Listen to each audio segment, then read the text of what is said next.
Ever wondered how to make a delicious and nutritious sweet pea and mint hummus at home?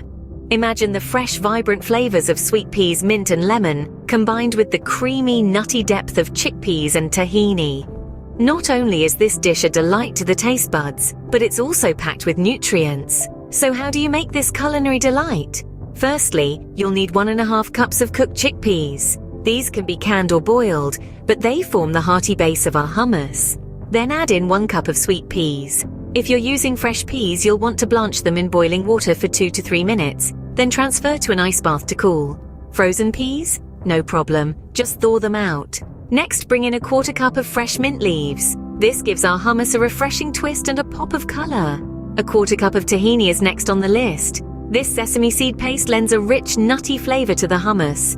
Don't forget 2 cloves of minced garlic for that earthy, pungent kick, and 1/4 cup of extra virgin olive oil to bring everything together.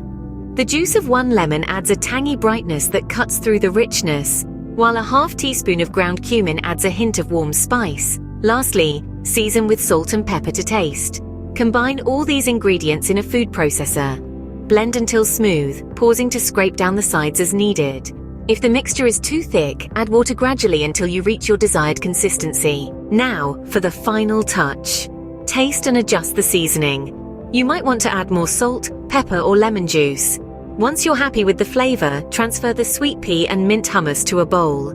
Drizzle with a bit of olive oil and garnish with additional mint leaves. Now you're ready to serve. This hummus pairs wonderfully with pita bread, vegetable sticks, or your favorite crackers. So there you have it. A simple step-by-step guide to making a delicious and nutritious sweet pea and mint hummus. This is a dish that's sure to impress at your next gathering or simply as a healthy snack for yourself. Enjoy the process and savor the result.